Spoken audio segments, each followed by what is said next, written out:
నమస్తే, welcome to Telugu రాజ్యం. ఈరోజు మనతో పాటు ఉన్నారు centre for liberty founder Shri Nallamothu Chakravarthi గారు. వారితో మాట్లాడేద్దాం. సార్ నమస్తే. నమస్కారం హరినాథ్ గారు. సార్, రాజ్యాంగం మనకి కల్పించిన హక్కు, మన ప్రాథమిక హక్కు ఫ్రీడమ్ ఆఫ్ స్పీచ్. అంటే ప్రతి ఒక్కరికి భావ వ్యక్తీకరణ స్వేచ్ఛ అనేది ఉంటుంది మన దేశంలో.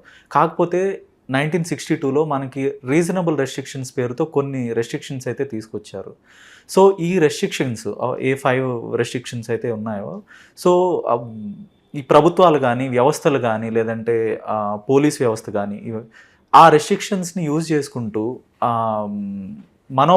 ఎవరి మనోభావాలు గాయపడ్డాయని చెప్పి ఫ్రీడమ్ ఆఫ్ స్పీచ్ అనే ఒక స్ఫూర్తికే విరుద్ధంగా వ్యవహరిస్తున్నారు. సో దీని గురించి ఏం చెప్తారు? ఇప్పుడు మన దేశంలో ఎలాంటి భావ ప్రకటన స్వేచ్ఛ ఉంది ఇతర దేశాలతో పోలిస్తే, అభివృద్ధి చెందిన దేశాలతో పోలిస్తే?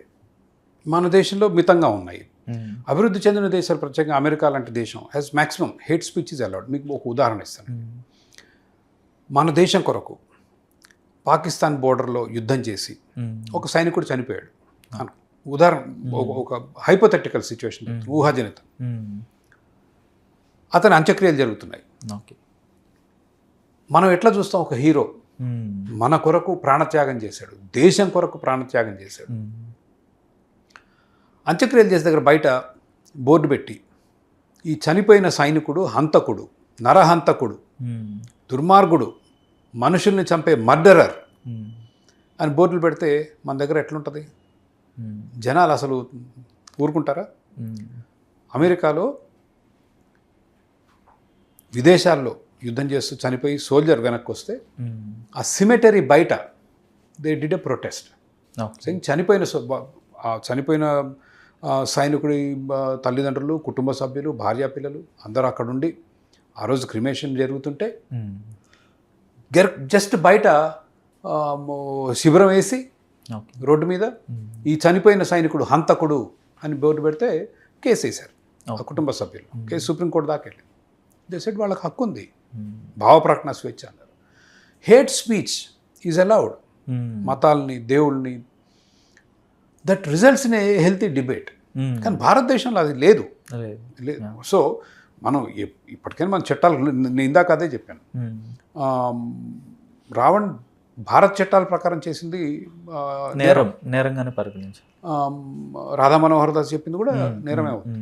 అంటే జుగుప్సాకరం వాళ్ళు మాట ఏంటో నాకు అర్థం కాదు. ఏమి సాధిస్తారో కూడా నాకు తెలియదు ఆ మాటలతో. సో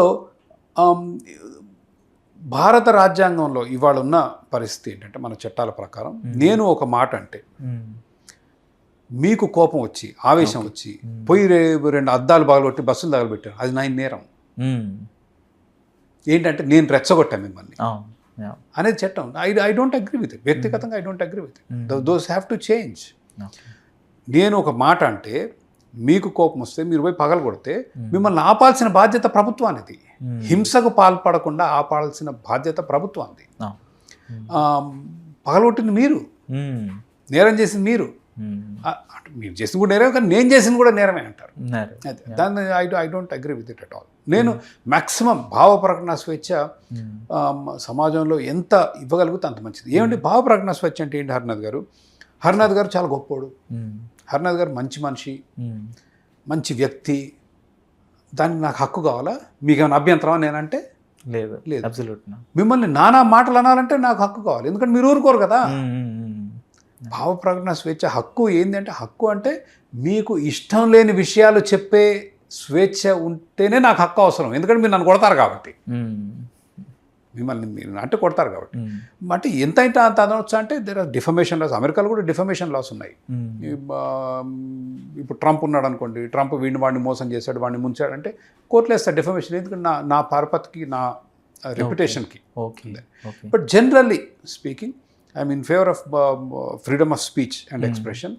మన రాజ్యాంగంలో దురదృష్టవశాత్తు భారతదేశంలో అంటే నెహ్రూ గారి హయాంలో రకరకాల దేశ విచ్ఛిన్నకర శక్తులు ఆ రోజుల్లో బాగా ఎక్కువగా, ఒక పక్క కాశ్మీరు, ఇంకో పక్క నాగాలాండ్, నార్త్ ఈస్ట్ ప్రాబ్లమ్, ఇంకో పక్క తమిళనాడు ప్రాబ్లం, కొంత మన దగ్గర కూడా ఉండింది ఆంధ్రప్రదేశ్ రాష్ట్రంలో. అప్పట్లో అంటే అప్పటికి ఇందిరాగాంధీ వచ్చారు, బట్ నెహ్రూ గారి కాలం నుంచే మనం భాషా ప్రయుక్త రాష్ట్రాలు కావాలన్న అని తెలుగు వాళ్ళు చాలా గట్టిగా ఆయన మీద ఒత్తిడి తేవడం, ఇవన్నీ చూసి ఆయన రాజ్యాంగం మార్చడం జరిగింది.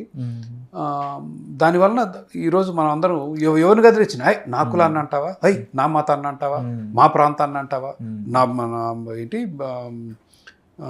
భావం ఏదో నొచ్చుకుంది ఏదో అంటారు, మనోభావాలు దెబ్బతిన్నాయి. ఆ పరిస్థితి వచ్చింది. ఇది we have become a snow flakes అంటారు. ప్రధానికి మనకు ఏదన్నా ఏడుకోడుకోపం, ఏది అనలేని పరిస్థితి. సో అమెరికాలో ఒక 7-8 months బ్యాక్, 9 months బ్యాక్ అనుకుంటా నో కింగ్స్ డే అని ఒక ఉద్యమం జరిగింది అక్కడ. అంటే టోటల్గా డిక్టేటర్షిప్గా మార్చేస్తున్నాడు ట్రంప్, తన ఏకఛత్రాధిపత్యంతో ముందుకెళ్ళిపోతున్నాడు అని చెప్పి. అయితే అప్పుడు ఆ ఉద్యమకారులు కానీ కొన్ని ప్లకార్డ్స్ ప్రదర్శించారు, తర్వాత చాలా అబ్యూజివ్ లాంగ్వేజ్లో చాలా స్లర్స్ కూడా యూజ్ చేశారు. సో అయినప్పటికీ కూడా అదంతా లీగల్గానే భావించింది. అంటే మన దగ్గర మన దగ్గర అంత లిబర్టీ ఉండదు ప్రజలకి. సో అది వాళ్ళు మోర్ మెచ్యూర్డ్ సొసైటీస్, మనది నాట్ యెట్ మెచ్యూర్డ్ సొసైటీ అనుకోవచ్చు. అదే రీజన్ మన గారు.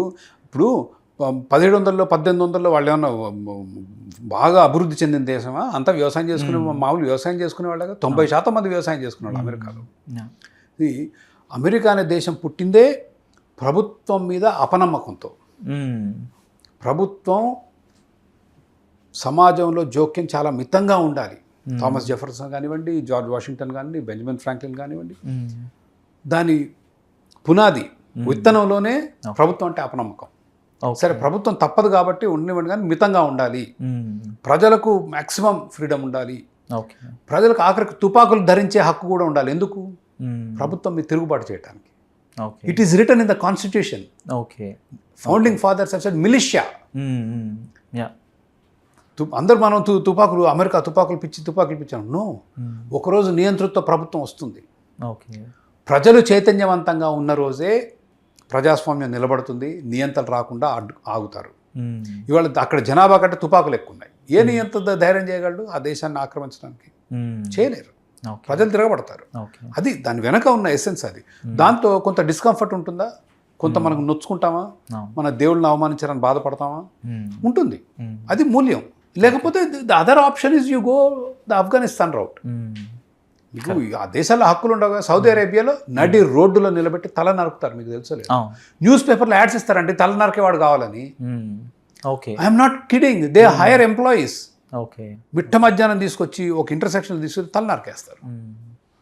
But we don't want that kind of society for us. ఇప్పుడు వెస్టర్న్ కంట్రీస్ కానీ పాశ్చాత్య దేశాలు ఇవన్నీ అభివృద్ధి చెందిన దేశాలుగా ఉన్నాయి. సో అక్కడ ప్రజలకి ఎక్కువ లిబర్టీ ఉంది. వాళ్ళు దైవదూషణ చేయొచ్చు, దైవదూషణ చేసినా వాళ్ళకి అట్రాక్ట్ అయ్యే లాస్ లేవు.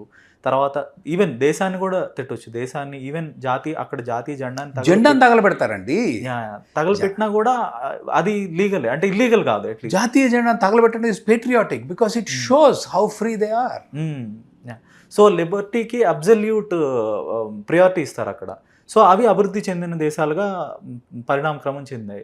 సో మన దేశంలో ప్రస్తుతం అలాంటి పరిస్థితి లేదు. కనీసం మనం వద్దా ఇట్లే ఉందామా? రాతి యుగంలోనే ఉందా? 75 ఏళ్ళు అయిపోయింది.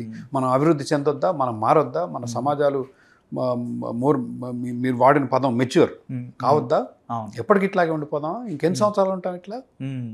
సో చట్టాలు కూడా మార్చాల్సిన అవసరం లేదంట. అంటే చట్టాలు మారాలి, రాజ్యాంగం మారాలి. ఇప్పుడు మేము మా పార్టీ స్థాపించే ఆలోచనలో ఉన్నాం, మేనిఫెస్టో రాసాం. మేనిఫెస్టో మొత్తం రాజ్యాంగ సవరణలే. కాబట్టి మారాల్సిందే చట్టాలు. They have to change. మనకి ఇంకా భావప్రకటన స్వేచ్ఛ ఇంకా అధికంగా ఉండాలి. ఈ మా మనోభావాలు దెబ్బతిన్నాయి అనే విధానాలు అది సరైన వ్యవస్థ కాదు. అప్పుడు అందరి నోరులు మోయించేస్తాం కదండి. ఇప్పుడు మన సంస్కృతిలో, మన మతాల్లో కూడా చాలా మంచి ఉంటుంది, చెడు ఉంటుంది. పెద్ద పెద్ద సంస్కరణలు చేసిన వాళ్ళు వచ్చారు కదా. మొన్న ఏ వెంకటేశ్వర గారు మాట్లాడుతూ వీరేశలింగం దగ్గర నుంచి మొదలు పెట్టుకొని ఎంతో మంది, రాజా రామ్మోహన్ రాయ్, వీళ్ళందరూ మనం బాల్య వివాహాలు పోయాయి, సతీసాగమనం పోయింది, కులాలు ఎంతో కొంత మరీ అంటే అంటరంతనం లేదుగా, తగ్గిందిగా, అంటరంతనం పోయింది. ఇవన్నీ మరి పోరాడకపోతే ఎట్లా? పోరాడాల్సిందే కదా. గుళ్ళల్లోకి దళితులు రానివ్వకుండా ఉంచేది, అవన్నీ మతాచారాలే ఒకప్పుడు. ఓకే. పోరాడాం కాబట్టి మార్పు వస్తుంది. లేదు ఏది చేసినా మా మనోభావాలు దెబ్బతిన్నాయంటే ఇట్ ఈస్ నాట్ ఏ ఒక ఉదారవాద సమాజంలో ఉండాలనుకున్న వాళ్ళకి అది సరైన పద్ధతి కాదు. ఓకే. హలో, తెలుగు రాజ్యం ఛానల్ చూస్తున్నారా? సామాజిక రాజకీయ జీవన చిత్రణే తెలుగు రాజ్యం. అతిశయోక్తులు అసత్యాలు ఉండవు. రాజకీయ కోణం కాదు, ప్రజా కోణమే కొలబద్ద. తెలుగు రాజ్యం వీక్షణ మీ ఉత్తమ అభిరుచికి నిదర్శనం.